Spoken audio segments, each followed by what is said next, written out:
आखिरी skew lines है क्या? इट मीन्स विषम तलीय रेखाएं। अब ये विषम तलीय रेखाएं या स्क्यू लाइंस को बताना है तो इसके लिए हमारे को सबसे पहले चाहिए दो लाइन, जिसको मैं L1 और इसको मैं L2 के रूप में यूज करूंगा। अब स्क्यू लाइंस से जुड़े तीन इंपॉर्टेंट कॉन्सेप्ट्स हैं जो अलग अलग कॉम्पिटिटिव एग्जाम के अंदर भी यूज किए जाते हैं विभिन्न क्वेश्चंस के अंदर। तो अब यहां मैं सबसे पहले बात करूंगा एक लाइन। देखिए ये एक लाइन L1 है, तो इस L1 लाइन को मैं इस प्लेन में रख लेता हूं, ठीक है, ये पास रखो। तो ये लाइन आपके इस प्लेन में हो गई। अब मैं L2 लाइन की बात करूं, ये L1 लाइन है, L2 लाइन को मैं इस तरीके से एक बार इसी प्लेन में रख रहा हूं, ठीक है, ये एक दूसरे को इंटरसेक्ट कर रही है, काट रही है, ठीक है। अब मैं इस लाइन को ऊपर उठा लेता हूं। क्यों उठा रहा हूं? क्योंकि हमारा टॉपिक क्या था? स्क्यू लाइंस, विषम तलीय रेखाएं। तो मैं तल बदल रहा हूं, ठीक है। अब मैंने तल ऊपर कर लिया, तो अब मैं इसको ऊपर के तल में रखूंगा। बड़े इधर लाना।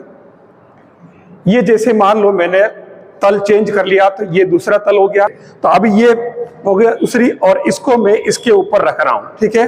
तो ये आप ऐसे मान लो ऊपर, ये तल चेंज हो गया, प्लेन चेंज हो गया, ये प्लेन 1 प्लेन 2, इसलिए विषम तलीय रेखा स्क्यू लाइंस, ठीक है।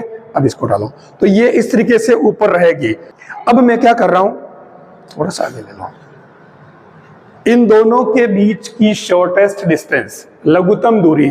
अब अगर मैं यहां से करूं, जैसे मैं दूसरी लाइन लाता हूं, इसमें से बड़ी वाली निकालो, लंबी वाली, हाँ दे दो ये। अगर मैं इसको यहां से लूं तो ये शॉर्टेस्ट हो नहीं सकती। इधर लूंगा तो जैसे जैसे पास जाएगी वैसे इसकी डिस्टेंस दोनों के बीच कम होती जाएगी। तो शॉर्टेस्ट डिस्टेंस कहां होगी?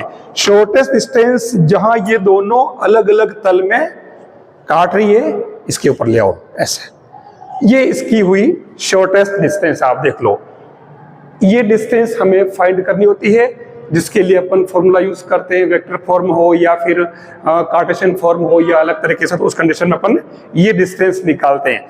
तो ये इस तरीके से आपके ये L1 L2 और इनके बीच की ये शॉर्ट डिस्टेंस, और ये स्क्यू लाइंस क्यों? क्योंकि दोनों ही अलग अलग तल में है, ठीक है, ये अलग तल में और ये अलग तल में, ठीक है। अब दूसरी बात क्या आती है, यहां पर एक लाइन ये, एक लाइन ये, ठीक है, नीचे गिर गया, उधर से आप पकड़ लो, वहां से वो मुंह, ठीक है, इधर से आप पकड़ लो ये, ठीक है। अब इसके ऊपर टच कर दो।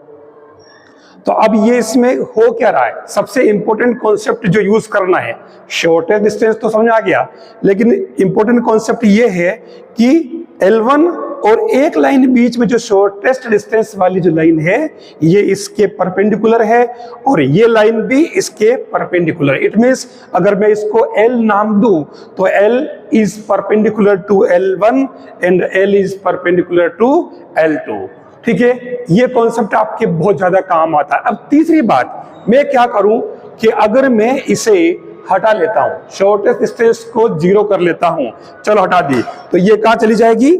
यहां चली जाएगी। इसका मतलब ये हुआ कि ये दोनों एक ही प्लेन में आ गई। यानी जब कभी क्वेश्चन में आता है कि दो लाइन अगर एक ही प्लेन में हो, समतली हो, तो P की वैल्यू फाइंड करिए। तो P की वैल्यू फाइंड करनी हो, किसी कांस्टेंट की वैल्यू फाइंड करनी होती है, तो उस कंडीशन में अपन शॉर्टेस्ट डिस्टेंस निकाल करके उसको 0 कर देंगे। इससे हमारे PD जो भी पूछा होगा वो निकल जाएगा, क्योंकि दोनों एक ही तल में आ गई। ये समतलीय होने की कंडीशन आ गई, कौन सी? जब शॉर्टेस्ट डिस्टेंस 0 हो जाएगी।